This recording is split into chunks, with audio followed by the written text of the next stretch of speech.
धन्यवाद उपसभापति जी, श्री राजीव शुक्ला। अवसर देने के लिए बहुत बहुत धन्यवाद आपका।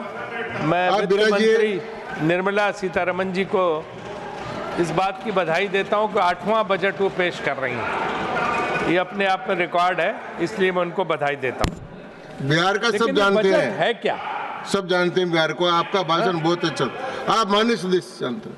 आपका समय पूरा हुआ, जान दे दिया आपको। मुझे तो ऐसा लगता है कि budget is of the elections, by the elections and for the elections. चुनावी बजट है, 140 करोड़ भारतीयों का नहीं है, भारत के भविष्य का नहीं है, बल्कि उन राज्यों के लिए होता है जहां या तो चुनाव हो रहे हो या होने वाले हो। इसीलिए शायद वन नेशन वन इलेक्शन का चल रहा है। हाँ वो तो प्रैक्टिकल नहीं है, कैसे लागू करेंगे जब तक हाउस जो है डिसॉल्व ना हो, 5 साल तक उसका प्रोविजन ना हो, तब तक वो बड़ा पॉसिबल नहीं है। अब जैसे उदाहरण के लिए दिल्ली में चुनाव था, बजट में दिल्ली के बारे में घोषणा है, अब बिहार के बारे में घोषणा है, लेकिन बिहार की अगर असलियत देखो तो इन्होंने तो बताया अखिलेश जी ने, लेकिन बिहार की अगर असलियत देखो तो इसके पहले 5 साल बिहार नहीं याद आया। आपको पता है कि बिहार की पर कैपिटा इनकम सबसे कम है, 60,000 रुपए, बाकी राज्यों के 70,000 है। तो वहां तो इसीलिए जो है ना, आप सुनो तो ना स्पेशल राज्य का दर्जा आप दिला पाए पटेल साहब। कविता पढ़ने से कुछ नहीं होता, स्पेशल राज्य का दर्जा दो ना। नहीं, हमने तो कहा था कि हमने तो कारण बताए। अरे आप तो 10 साल से बैठे हो, आप तो दो ना। अच्छा आप बैठिए। कितने साल ने, क्योंकि ये टाइम हमारे इसमें जोड़ दी, कृपया उपसभापति इस टाइम को हमारे इसमें जोड़ दीजिए। सिट डाउन, आप बैठे। ये टोका टाकी करेंगे तो मेरा टाइम कम ना हो। नहीं, आपको टाइम नहीं। हाँ, अगर ये टोका टाकी करेंगे तो मेरा टाइम नहीं। आप विराज जाएं, पटेल साहब आप विराज जाएं। तो इसलिए जो है बिहार को अगर असली मदद करनी है तो वहाँ की पर कैपिटा इनकम बढ़ाइए, प्रति व्यक्ति आय बढ़ाइए, जीडीपी में उसका योगदान जो है ज्यादा करिए। भाई अगर आप ऐसे करेंगे तो बिल्कुल ठीक नहीं है, क्योंकि तरीका बोलते चले जा रहे अपने। आप बोले हम बोले, आप बोले हम बोले, ये नंबर बढ़ाने का काम बंद करिए आप।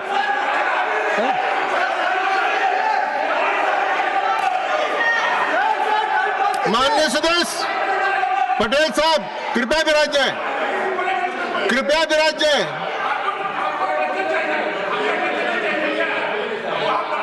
आप अपना एग्रेशन वहां दिखाइए। आप माननीय सदस्य, माननीय सदस्य बिल्कुल आप विराज जाएं, आप बैठे। आप चेयर धमकी दे रहे हैं, क्या बात कर रहे हैं तुम? ऐसा नहीं धमकी, सर क्या हो रहा है? धमकी दे रहे हैं, सर धमकी दे रहे हैं। माननीय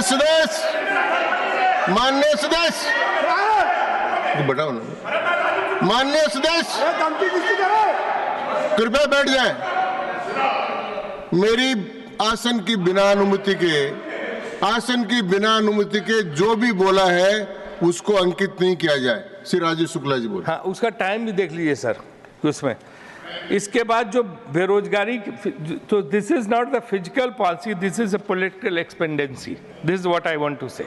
बेरोजगारी की बात आती है तो 45 साल में सबसे ज़्यादा बेरोजगारी की दर बढ़ी है, और ये CMIA की डेटा में कहा गया है।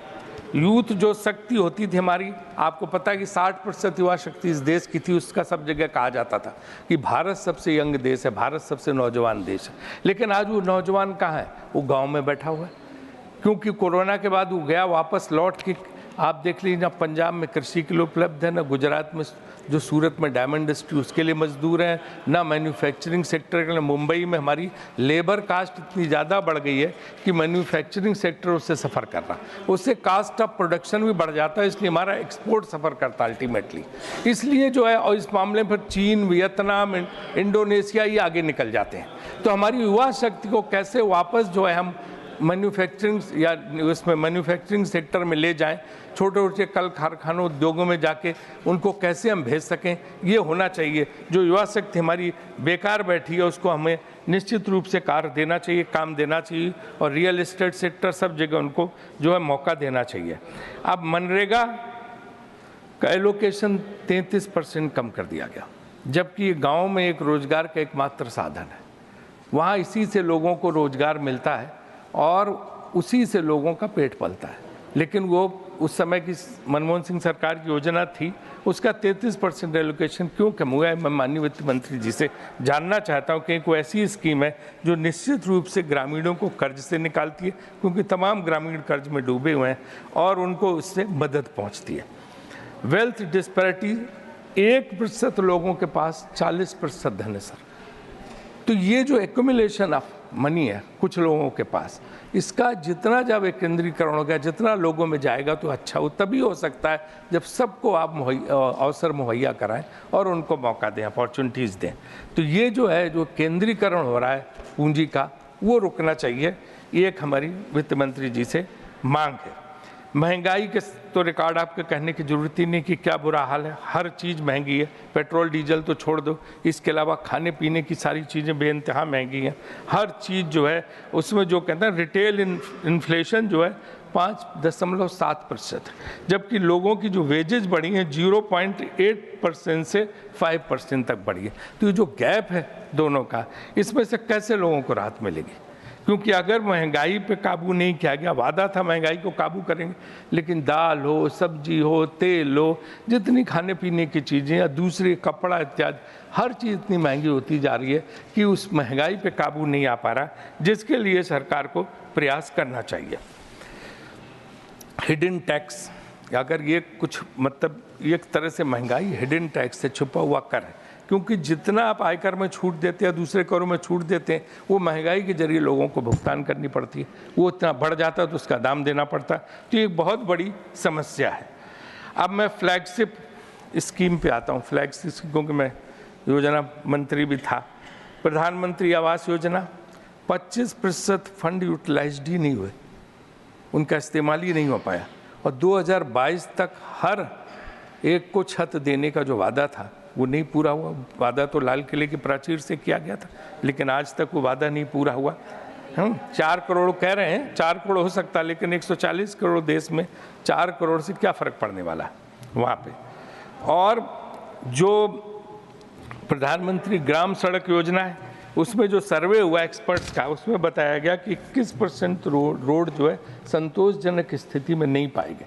तो इसका नाम उनके रख रखाव, मेंटेनेंस और बनाने की क्वालिटी, इस पर भी जो है हमें जो है ध्यान देना होगा, क्योंकि इससे बहुत बड़ा नुकसान जो है, अगर ग्रामीण सड़कें इस तरह से बनी तो उसका बहुत भारी नुकसान हमें होगा।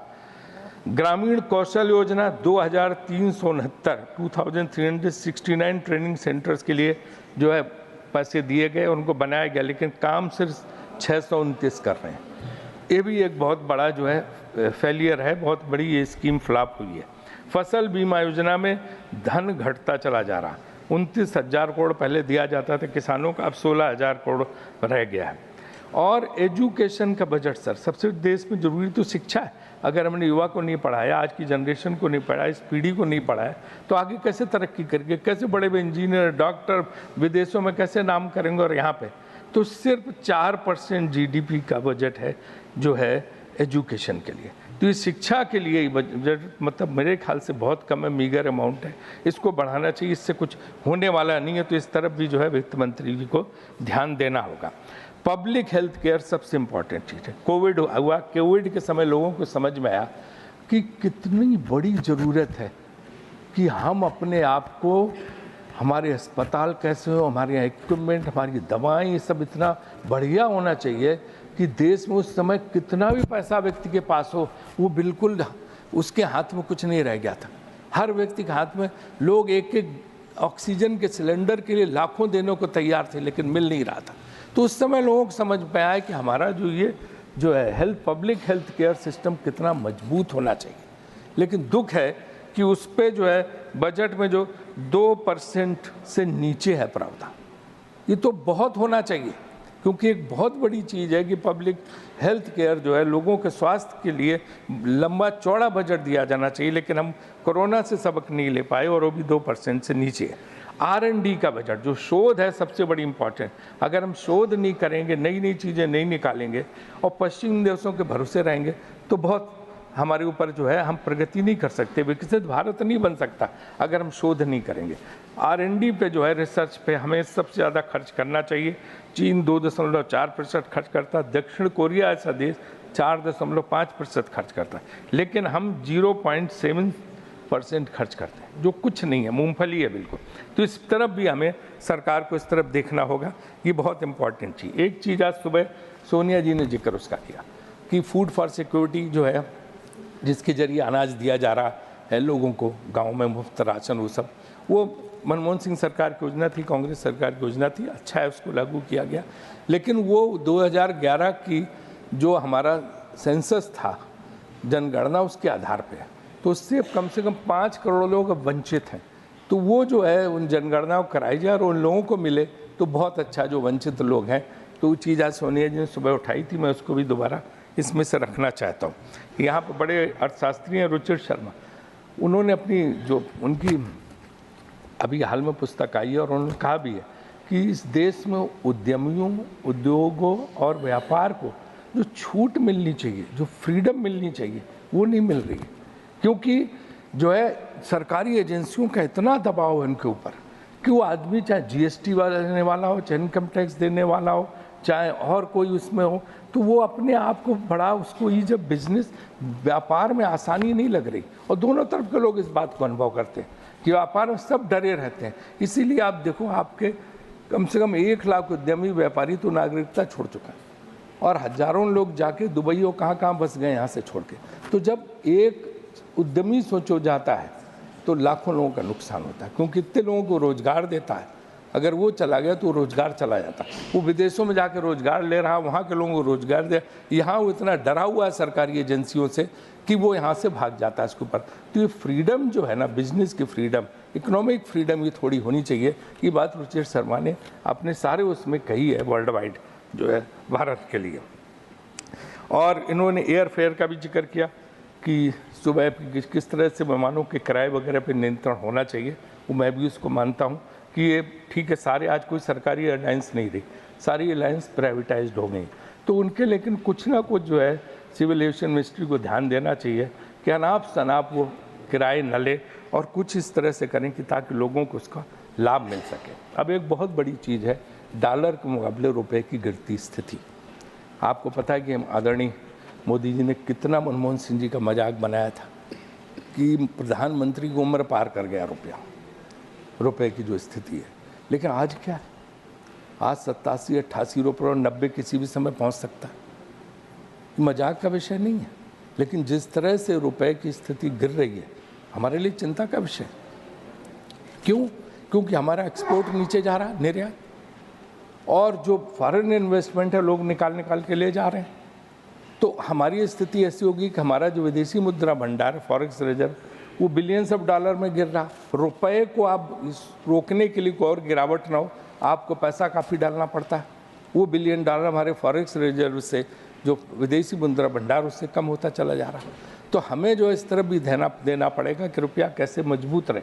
वो ठीक है कि आप ये करते हैं, उससे एक्सपोर्ट को प्रमोशन मिलेगा, लेकिन आज की स्थिति हमारा एक्सपोर्ट तो डाउन जा रहा, उसको स्थिति नहीं रह गई है। और GST आप भी जानते हैं, राजस्थान में भी देखते सब जगह कि जो ये था कि ये कर आया था तो लोगों को लगा था कि बहुत बड़ी आज़ादी मिलेगी, इसीलिए 1947 की तरह उसको आपने याद हो कि सेंट्रल हॉल में फंक्शन किया गया कि आज कर मुक्त, कर से आज़ादी मिली, देश आज़ाद हुआ। लेकिन GST से हर व्यापारी परेशान, हर उद्योगपति परेशान, छोटे छोटे उद्योग वाले परेशान, दुकानदार परेशान। और GST के लोग इतना मतलब तंग करते हैं, उनको अनाप शनाप GST लगा देते। उसका वो प्रावधान तो सबसे खराब कि सरकार में आप काम कोई करते हैं, बिल जिस दिन आपने रेज किया, बिल लगाया, उस दिन GST काट लेते हो, पेमेंट आता है साल भर बाद गवर्नमेंट से। तो आदमी को सोचो लोन ले लेके GST देनी पड़ रही है। इस चीज़ पे भी माननीय वित्त मंत्री जी को ध्यान देना चाहिए कि कैसे, मैं सब सुझाव इसलिए दे रहा हूँ कि वो कैसे जो है इससे राहत दे सकें और इस समस्या का समाधान हो सके। और इलेक्टोरल बॉन्ड्स का सुप्रीम कोर्ट का जजमेंट आया था चुनावी चंदे को लेके, आज तक न उस पर चर्चा हुई ना उस पर कोई बात हो रही। उस मामले में सरकार को वाइट पेपर लाना चाहिए और सुप्रीम कोर्ट ने जो कहा था उस तरह से सारी बातें तथ्य जनता के सामने रखनी चाहिए, जो हम नहीं रख पा रहे हैं। कुल मिला के अगर हम कहें, और जीएसटी के मामले में माननीय वित्त मंत्री जी यहाँ नहीं है। अब जैसे पॉपकॉर्न को लेके जो वो होता है मक्के का, वो बनता उनको क्या बोलते हैं पॉपकॉर्न, और वैसे हिंदी में क्या बोलते हैं, हाँ, तो वो उसमें आप देखिए कि वो कह रहे हैं कि जो नमकीन पॉपकॉर्न है उस पर 50% जीएसटी और जो मीठा पॉपकॉर्न है उस पर 18% जीएसटी। लोगों की समझ में नहीं आ रहा कि पॉपकॉर्न पे 2 जीएसटी कैसे हो सकती।